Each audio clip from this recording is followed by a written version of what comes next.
அனைவருக்கும் வணக்கம். நான் உங்கள் அஸ்ட்ரோ ஜெயராஜ். உலகம் முழுவதும் வாழும் எனது தமிழ் சொந்தங்கள் அனைவருக்கும் இனிய தைத்திருநாள் மற்றும் பொங்கல் நல்வாழ்த்துக்கள். இந்த பொங்கலை பற்றின சில விஷயங்களை நான் உங்களுக்கு சொல்கிறேன். நமக்கு போகி பண்டிகை 14/1/2026 அன்று தொடங்குது.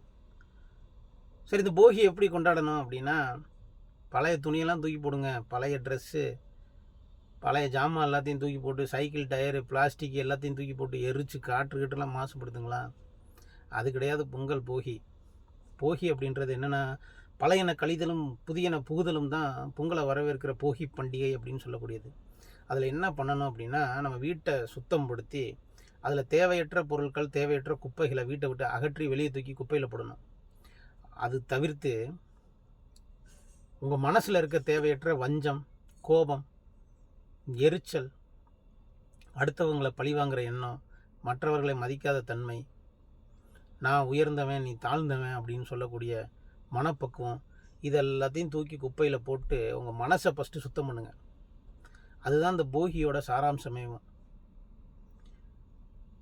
இதை எப்படி கும்பிடணும் அப்படின்னா, ஒரு வாழலையில் வடித்த சாதம், வெள்ளை சாதத்தை வச்சு நடுவில் குழி பறித்து கொஞ்சோண்டு தயிர் ஊற்றி, வாழைப்பழம் வச்சு, வாழைப்பழத்தை பிச்சு வச்சு, வெல்லத்தை வச்சு, ஒரு செம்பு, அந்த செம்பு நிறையா தண்ணியை ஊற்றி அதில் ஒரு காயினை போட்டு, ஒரு எலுமிச்சம்பழத்தை போட்டு, கொஞ்சோண்டு மஞ்சள் போட்டு, கொஞ்சம் வேப்பிலையை சொருகி அது மேலே தேங்காய் வைக்கணும்னா வச்சுக்கலாம். வெத்தலை பாக்கு இதை வச்சு உங்கள் இஷ்ட தெய்வத்தையோ அல்லது உங்கள் குலதெய்வத்தையோ மனசார வேண்டி சாமியை கும்பிட்டு, அது கும்பிடும் போது நீங்கள் பொங்கலுக்கு வாங்கி வச்ச அத்தனை பொருட்களையும் அதுக்கு முன்னாடி படையல் மாதிரி பக்கத்தில் வச்சு, இஞ்சி கொத்து, மஞ்சள் கொத்து, கரும்பு, பச்சரிசி, வெல்லம் எல்லாத்தையும் வச்சு கும்பிடணும். கரும்பை படுக்க வச்சிடக்கூடாது, நிப்பாட்டி வச்சு தான் சாமி கும்பிடணும். அடுத்த நாள் மறுநாள் பொங்கல். இந்த பொங்கல் அன்னைக்கு காலையில் 4:35 6 மணிக்குள்ளே நீங்கள் பொங்கல் வச்சிடணும். இது சூரிய பொங்கல் அப்படின்வாங்க. இது சூரியனுக்கு நன்றி செலுத்துகிற விதமாக வைக்கக்கூடிய பொங்கல். அந்த சூரிய உதயத்தை வரவேற்று செய்யக்கூடிய பொங்கல். சரி, 6 மணிக்குள்ளே வைக்க முடியல அப்படின்னா 7:45 9 மணி அப்படி வச்சுக்கலாம். இந்த மாதிரி நீங்கள் பண்ணிடணும்.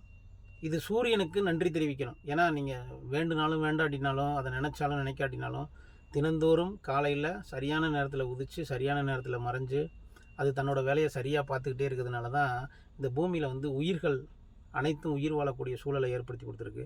அதனால் அதுக்கு நன்றி தெரிவிக்கிற விதமாக இந்த 2வது நாள் பொங்கல், 3வது நாள் மாட்டுப் பொங்கல். இது கிராமத்தில் நல்லா சூப்பராக கொண்டாடுவாங்க. சிங்கப்பூரில் எப்படின்னா, சிங்கப்பூர்லேயும் பயங்கரமாக கொண்டாடுவாங்க, சிறப்பாக கொண்டாடுவாங்க. சரி, மாடு வச்சுருக்கவங்க ஓகே, மாடு இல்லாதவங்க அப்படின்னா நீங்கள் கோயிலில் போய் நந்தி அதை வழிபடலாம். நந்தியை வழிபட்டுட்டு வரலாம். கோயிலுக்கும் போக முடியல, மாடையும் வழிபட முடியல அப்படின்னா, உங்கள் முன்னோர்களை நினச்சி படையல் வச்சு அவங்க விருப்பப்பட்டு சாப்பிடக்கூடிய பொருட்களை அவங்களுக்கு படையலாக செஞ்சு நீங்கள் வணங்கலாம். அவங்களோட ஆசீர்வாதம் எப்பயும் கூடவே இருக்கணும்னு சொல்லி மனசார வேண்டி வணங்கலாம்.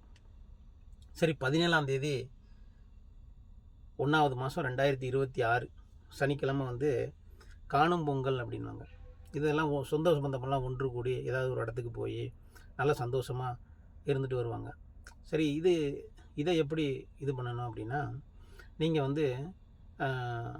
உங்களோட பெரியவர்களோ, பெற்றோர்களோ, உங்களோட ஆசிரியர்களோ, உங்களுக்கு வழிகாட்டியாக இருந்தவங்களையோ அல்லது உங்கள் குருமாரோ, யாரெல்லாம் நீங்கள் வாழ்க்கையில் நல்லா இருக்கணும்னு நினச்சி உங்களுக்கு ஒரு விஷயத்த பண்ணியிருக்காங்களோ அவங்க எல்லாத்துட்டையும் அவங்கள்ட்ட போய் ஒரு சிறு பரிசை கொடுத்து அவங்கள வணங்கி அவங்களோட ஆசீர்வாதத்தை நீங்கள் வாங்கிக்கிறணும். இந்த ஆசீர்வாதம் தான் அவங்கள அடுத்த கட்டத்துக்கு எடுத்துகிட்டு போகக்கூடிய ஒரு மிகப்பெரிய சக்தியாக இருக்கும்.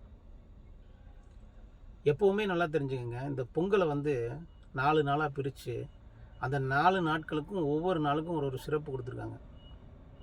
இதை நீங்கள் ஆன்மீகமாக பார்த்தீங்கன்னா ஆன்மீகம், வாழ்வியலாக பார்த்தீங்கன்னா வாழ்வியல். இதுதான் தமிழனோட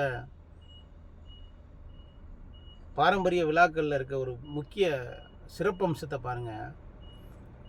இதை அறிவுபூர்வமாக எடுக்கிறவங்களுக்கு இதுக்கு பின்னாடி பல அர்த்தம் கிடைக்கும். வாழ்வியலுக்கான அர்த்தம் பழசை தூக்கி போடணும், சூரியனுக்கு நன்றி செலுத்தணும், முன்னோர்களை வணங்கணும், பெரியோர்கள்ட்ட ஆசீர்வாதம் வாங்கணும், கற்றுக் கொடுத்த குருமார்களுக்கு ஆசீர்வாதம் வாங்கணும், விவசாயத்துக்கு பயன்படுத்தின மாடுகளை வணங்கணும். இதெல்லாம் பாருங்கள் வாழ்வியல். கோயிலுக்கு போகணும், கடவுளை கும்பிடணும், நந்தி தேவனை கும்பிடணும், மனசார வேண்டிக்கிறணும், குலதெய்வத்தை வணங்கணும். இதெல்லாம் பார்த்திங்கன்னா ஆன்மீகம். இதில் ரெண்டுமே இருக்குது. நீங்கள் எப்படி இந்த பொங்கலை எடுத்துக்கிற போகிறீங்க, வரப்போகிற வருஷத்தை எப்படி சிறப்பாக மாற்றிக்கிற போகிறீங்க அப்படின்றது உங்கள்கிட்ட தான் இருக்குது. மீண்டும் ஒரு முறை அனைவருக்கும் நன்றி. எனது கற்றுக் கொடுத்த குருமார்களின் ஆசியின் மூலம் வரப்போகிற இந்த தையிலிருந்து உங்களுக்கும் உங்கள் குடும்பத்தார் அனைவருக்கும் சிறந்த எதிர்காலமும் அனைத்து செல்வங்களும் கிடைக்கும்.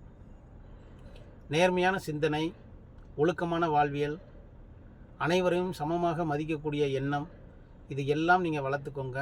உங்கள் வாழ்க்கை சிறப்பாக இருக்கும்னு நான் மனதார வேண்டிக்கிறேன். என் குருமார்களும் அவர்களோட ஆசி மூலமாக வேண்டிக்கிறவாங்க. நன்றி, வணக்கம்.